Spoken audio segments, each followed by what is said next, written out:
Saludos a todos y bienvenidos nuevamente a Curiosidades Bíblicas. Llegó la luz. Despierta, tú que duermes. Hagamos juntos una red evangelística y conquistemos el mundo para Jesús, sin religión, sin dogmas, sin doctrina, solo con su verdad y la ayuda del Espíritu Santo de Dios. ¿Me ayudarías? ¿Te animas? Comparte, suscríbete y dame un me gusta. Gracias y bendiciones. Buen día. Hoy es una nueva oportunidad que el Señor nos da para conocer un poco más de su palabra sin filtros. Seguimos con nuestro tema del matrimonio, teniendo como texto base a Efesios 5. Hoy vamos a hablar sobre el sometimiento o sujeción. Comenzaremos leyendo Efesios 5:20. Dando gracias siempre de todo al Dios y Padre, en el nombre del Señor nuestro, Jesús el Cristo. Como vemos, este texto comienza diciéndonos que le demos gracias a nuestro Dios y Padre por todo, pero en el nombre de Jesucristo. ¿Por qué dice que le demos gracias al Padre en todo? Porque por su gracia y favor nos envió a su Hijo Jesucristo para que restaurara la comunión que tenía con el ser humano que se perdió en el Edén. Palabra que se usa para dando gracias en el griego es eucaristeo, palabra compuesta por eu, que quiere decir bueno, y charis, que quiere decir gracia. Estar conscientes que la gracia de Dios funciona para el bien, tal y como lo dice Pablo en Romanos 8:28. Y ya sabemos que a los que a Dios aman, todas las cosas les ayudan a bien, a los que conforme al propósito, son llamados a ser santos. Y Primera de Tesalonicenses 5:18 dice: Dad gracias en todo, porque esta es la voluntad de Dios para con vosotros en Cristo Jesús. ¿Y por qué debe ser en el nombre de Jesucristo? Es siempre en el nombre de Jesucristo que debemos pedir al Padre, porque es gracias a que Jesús obedeció al pedido del Padre de restaurar la comunión que el Adán había perdido en el Edén, tomando para sí la culpa del pecado que no había cometido, dando su vida voluntariamente a cambio de nuestra vida espiritual. Sacrificio hecho por amor y temor reverente al Padre. Y por eso es que ahora podemos acercarnos al Padre confiadamente. Y esta es la clase de amor del que quiero tocar con este tema. Continuemos con nuestro texto. Efesios 5:21. Sujetaos los unos a los otros en el temor de Dios. En el griego para sujetarse se dice hupatazo, que también quiere decir para colocar o rango bajo, someter y obedecer. Y de entre todos estos significados, me atrevo a escoger el de sujetarse. Y les diré el por qué. Porque todos los seres humanos fuimos creados como iguales. Y el rol que Dios le dio para el ser humano en la tierra era que gobernaran imitando el gobierno del reino de Dios. De igual manera que en los cielos hay posiciones o rangos de autoridad, Yahweh da ahora a los hombres diferentes posiciones y rangos para poder gobernar con el mismo orden que se trabaja en los cielos. Pero solo si nos sujetamos los unos a los otros, esto podría ser posible. Estamos llamados a trabajar en unidad, no aislados los unos de los otros. Y nuestro líder principal se le llama Yahweh. Y es por eso que este texto dice que nos sujetemos los unos a los otros en el temor de Dios. Y digo todo esto porque este verso se refiere a posiciones de autoridad o de rangos. Esto es llamado en hebreo un mashal, que les daré más explicaciones de este término más adelante. Ahora, casi todas las traducciones dicen someteos los unos a los otros, pero en el griego dice sujetaos, y conceptualmente hay una gran diferencia entre sujetarse y someterse. Vimos ya que en el griego para sujetarse es hupatazo, que proviene de hipotazo, palabra compuesta por hipo, que significa bajo, y tazo, que significa organizar. Por lo tanto, sujetarse significa sujetarse voluntariamente bajo el orden o arreglo o plan de Dios.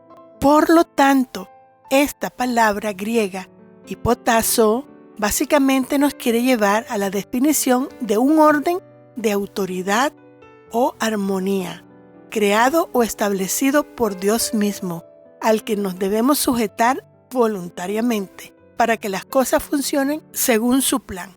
Y si hablamos del orden de sometimiento, vemos que Jesucristo fue el primero en sujetarse al Padre. Y lo hizo por amor, reverencia, porque Él le conocía y lo hizo por obediencia. Veamos el significado en español de sujetarse y de someterse. Sujetar es un verbo transitivo. Esto quiere decir que el verbo sujetar necesita de un sujeto a quien sujetarse para que pueda completar su significado. Y este texto nos da el verbo y el sujeto. Nos dice que debemos sujetarnos los unos con los otros, dándonos así el sentido completo de la frase. Su definición exacta es tomar o mantener algo o a alguien en pie con firmeza, para que no se caiga o se mueva. Este verbo proviene del latín subjettare, verbo compuesto por sub, que significa sujetar desde abajo o inferioridad, y jacere, que significa echar, lanzar o arrojar. Con el tiempo pasó a significar poner a alguien o a algo en su lugar. Este término puede aludir a inmovilizar o a sostener una cosa o a alguien para que no se desordene o no se caiga. Pero su uso depende también de la intención con que la usemos. Se puede sujetar a alguien por un brazo con firmeza para protegerlo de una caída, pero no para hacerle daño. Se puede también sujetar a alguien con consejos para que no se desvíe del camino. O también se puede sostener a alguien con violencia o agresividad para esclavizarlo o imponer nuestra voluntad en ellos. Un ejemplo de esto lo podemos ver en Éxodo 17 del 11 al 12, cuando Aarón y Hur ayudaron a Moisés, levantándoles las manos para que el pueblo prevaleciera durante la guerra, ya que, si no era ayudado, él se le cansarían sus brazos y ellos caerían. Pero la ayuda que le dieron ayudó a Moisés a mantenerse en su lugar firmemente. Para mantenerse en su lugar en hebreo es tamak, y para darle firmeza en el hebreo es emuná. ¿Ven qué hermoso? Vemos cómo la manifestación, el significado de sujeción o dejarse ayudar, aparece cuando reconocemos con humildad nuestra debilidad y la necesidad de la ayuda del hermano. Esto es unidad. Este es el mensaje de la verdad del Evangelio. Es por esta razón que el Señor dice que nos sujetemos los unos a los otros. Leamos. Y sucedía que cuando alzaba Moisés su mano, Israel prevalecía, mas cuando él bajaba su mano, prevalecía Amalec. Y las manos de Moisés se cansaban, por lo que tomaron una piedra, y la pusieron debajo de él, y se sentó sobre ella, y Aarón y Hur sostenían sus manos, el uno de un lado y el otro de otro. Así hubo en sus manos firmeza hasta que se puso el sol. Otra cosa que veo es que este verbo de sujetarse está en el tiempo participio presente, es decir, es una acción que se está ejecutando en el momento. Y de acuerdo a todos los significados, saco la conclusión que para que yo pueda sujetar a alguien para ayudarlo a que no se caiga, implica de parte del sujeto a quien yo quiero ayudar que se deje, que sea sumiso, humilde lo suficiente como para reconocer que necesita de mi ayuda para no caerse. Y esta es la idea que Yahweh nos quiere transmitir, que seamos mansos, humildes y nos mantengamos unidos y que seamos serviciales los unos con los otros. Esto me trae a la mente el hecho cuando Jesús iba a lavar los pies a los discípulos y Pedro se negó, a lo que Jesús le dijo: si no te lavare, no tendrás parte en el reino de Dios. Pedro tenía que ser sumiso y humilde, lo suficiente como para reconocer que si quería ir al reino de los cielos, tenía que sujetarse o ceder a aceptar la ayuda que Jesús le ofrecía. La palabra sumiso viene del latín submissus, que significa puesto debajo o sometido. Definición que está relacionada con la actitud de obediencia y humildad para no resistirse. Y esto va más de acuerdo al mensaje del Evangelio. Cuando vea el significado de someter, se dará cuenta de lo que yo hablo. Someter viene del latín submitire, que significa obligar a una persona que esté bajo su autoridad. Es un verbo que nombra la acción de oprimir, humillar, doblegar o dominar a otro ser humano o a un grupo de individuos. Investiguemos ahora cómo se menciona en el hebreo estas palabras. En el hebreo hay palabras que usan para dominar, someter, reinar, gobernar y subyugar. Y encuentro que es muy interesante e importante para poder nosotros estar claros y definidos en cuál es el mensaje que Dios nos quiso dar con este texto. La primera que vamos a hablar es kabash, que significa subyugar, esclavizar, someter, forzar, poner en sujeción, mantener bajo control, hacer vasallos. Un texto bíblico que expresa estos significados es Génesis 1:28 que leo. Y los bendijo Dios y les dijo: sed fecundos y multiplicaos, y llenad la tierra y sojuzgadla, ejerced dominio sobre los peces del mar, sobre las aves del cielo y sobre todo ser viviente que se mueve sobre la tierra. Por lo tanto, no puede ser que este texto nos esté diciendo que nos sometamos voluntariamente los unos a los otros. Sí, es verdad que voluntariamente muchas veces nos sometemos definitivamente a nuestro Padre Celestial y a Cristo. El proceso y sus consecuencias se conocen como sumisión o sometimiento reflexivo. Es decir, cuando reflexionamos, lo hacemos entonces voluntariamente o no lo hacemos. Y Yahweh sabe que es muy difícil que nosotros lo hagamos de la buena voluntad de nuestros corazones. Por eso nos pide que le hagamos por reverencia, por temor al Padre. Y es realmente muchas veces la única forma que lo hacemos. Como dijimos en nuestro video anterior a este, que porque nuestra fidelidad no siempre necesariamente nos hace ser leales, ya que muchas veces somos fieles por compromiso, mas no por lealtad. Pero cuando aprendemos a conocer realmente quién es Yahweh, entonces tratamos con todo nuestro ser de no solo serle fiel, sino también ser leales a Él y a sus deseos. Y voluntariamente nos convertimos en sus esclavos.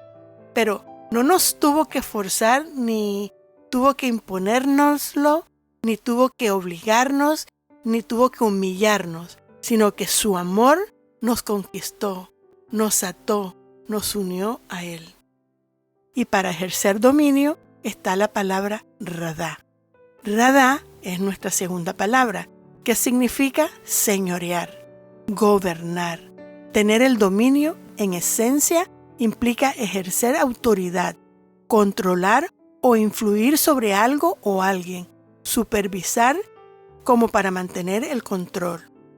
En el contexto de la Biblia, radá se usa para describir la relación entre la humanidad y la creación, donde se le da al ser humano el mandato de tener dominio sobre los animales y la tierra, pero no de abusar de ellos, sino de liderar como los capataces, que saben lidiar, conocen y los supervisan.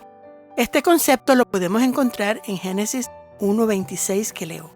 Entonces Dios dijo: hagamos a los seres humanos a nuestra imagen, para que sean como nosotros.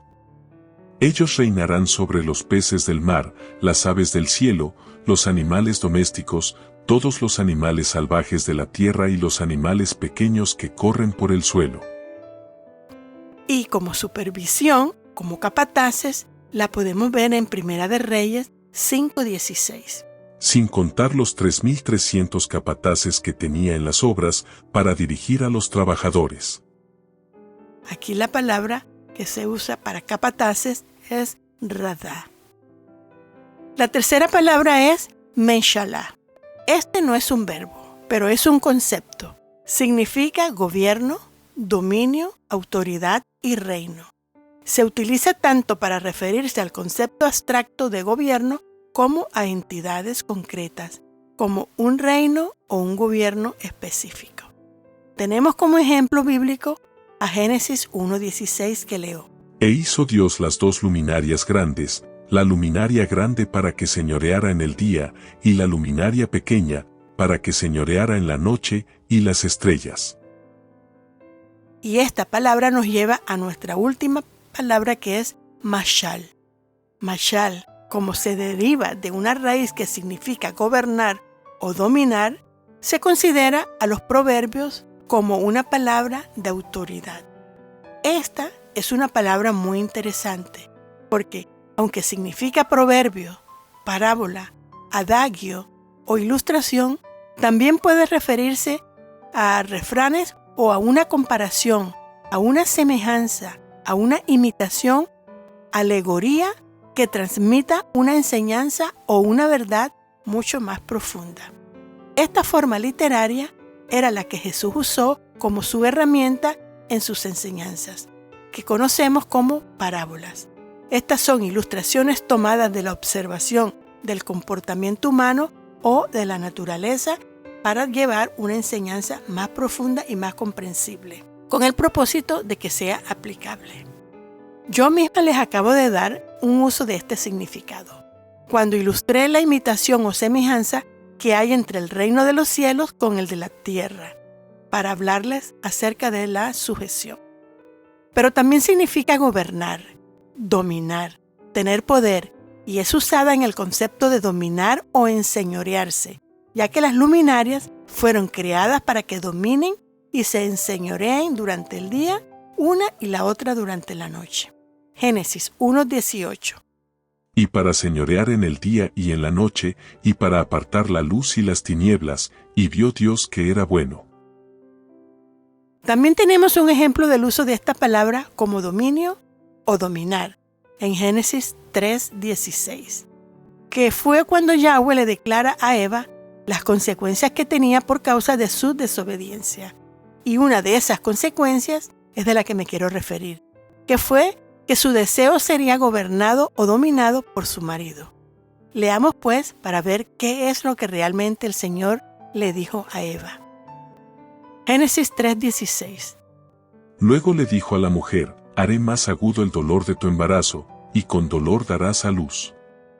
Y desearás controlar a tu marido, pero él gobernará sobre ti. ¿Ven? Cuando buscamos lo que dice su texto original, podemos entenderlo más claramente. Nos dice claramente que lo que el marido dominaría, y de acuerdo al contexto de esta historia, vimos que Eva actuó sola, no consultó a su marido.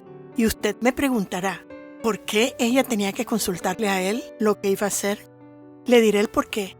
Porque cuando el Adán fue separado, fue el Adán que declaró que aceptaban a esa mujer que ahora Yahweh les traía como la perfecta para el hombre. Y fue el Adán el que dio el nombre tanto de su género como su nombre de pilas, Eva. Por eso ella tenía que consultarlo, porque ellos vivían en una armonía y una unidad perfecta. Y al ella actuar independientemente, sin tomar en cuenta la opinión de Adán, ella usurpó la posición de autoridad que Yahweh le había dado a él. Y con ese acto podemos ver que su deseo más vehemente o más anhelado era su autoridad. Y fue por eso que una vez que ella tomó del fruto del árbol del conocimiento del bien y del mal, salió inmediatamente corriendo a ofrecerle a él. Y él lo tomó sin tener en cuenta, ni siquiera pensar que ella le había traído algo que Yahweh ya les había prohibido comer. Él solo lo tomó y comió de ese fruto. Y si vemos, cuando Yahweh confrontó a Adán, lo primero que le dijo fue: dado que hiciste caso a tu esposa, y comiste del fruto del árbol del que te ordené que no comieras, la tierra es maldita por tu culpa. Es maldita por tu culpa. Él se dejó dominar por ella, Y desde ese momento comenzó la competencia entre ellos, competencia de poder. Debido a lo que Adán hizo, ahora él quería recuperar ese dominio. Por consiguiente, lo que él dominaría serían esos deseos de la mujer de controlarlo, mas no necesariamente controlarla a ella, sino a esos deseos. Él ahora tenía que dominarla, dominar sobre ese deseo.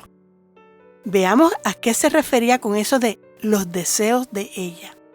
Para deseos se usa la palabra teshukah, que literalmente significa contentamiento, un anhelo, palabra que viene de shuk, que quiere decir correr tras algo o alguien, sobreabundar.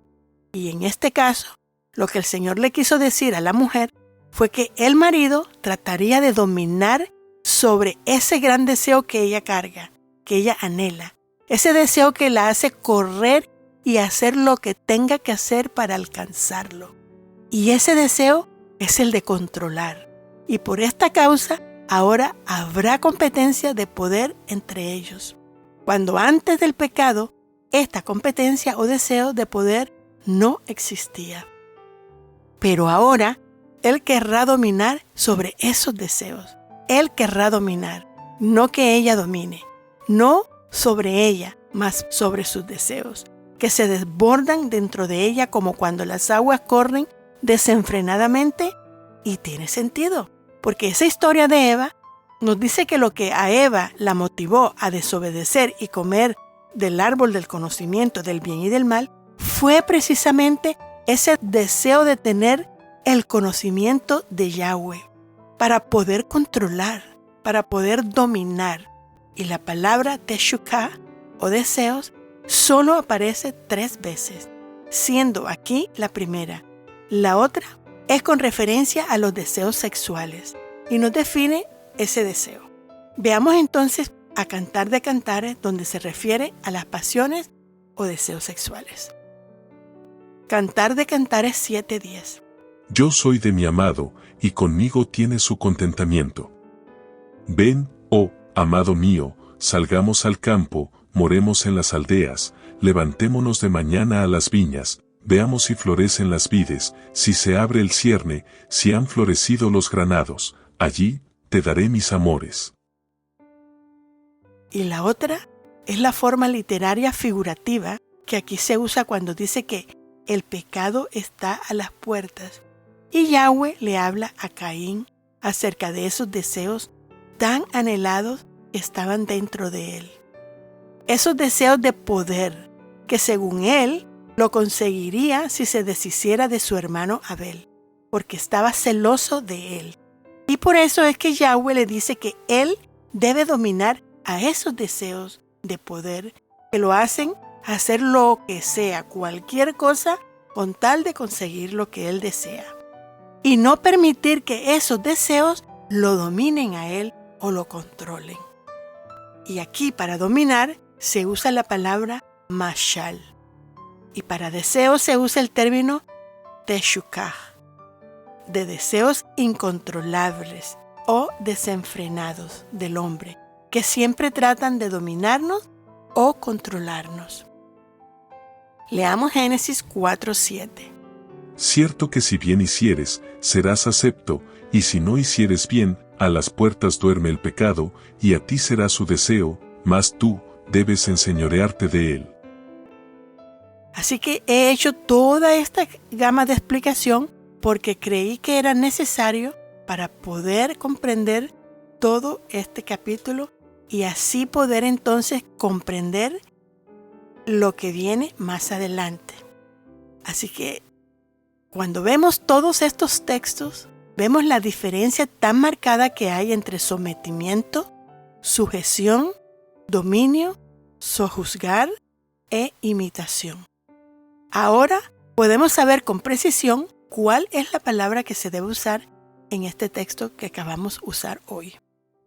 Yo elijo sujetar, porque según mi poco conocimiento del Evangelio, creo que está basado en humildad, unidad, servicio, mansedumbre. ¿Y usted qué elige? Por todo esto es que se nos pide que seamos agradecidos y nos pide que nos sujetemos los unos a los otros.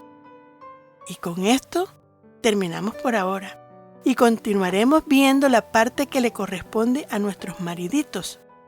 Y no olviden que nadie le lea las escrituras. Léalas usted mismo, que nadie le cuente, solo se las confirmen. Comparta, suscríbase, toque la campanita para que le lleguen las notificaciones de nuestras nuevas aventuras de curiosidades bíblicas. Muchas bendiciones, los amo mucho. Shalom, shalom.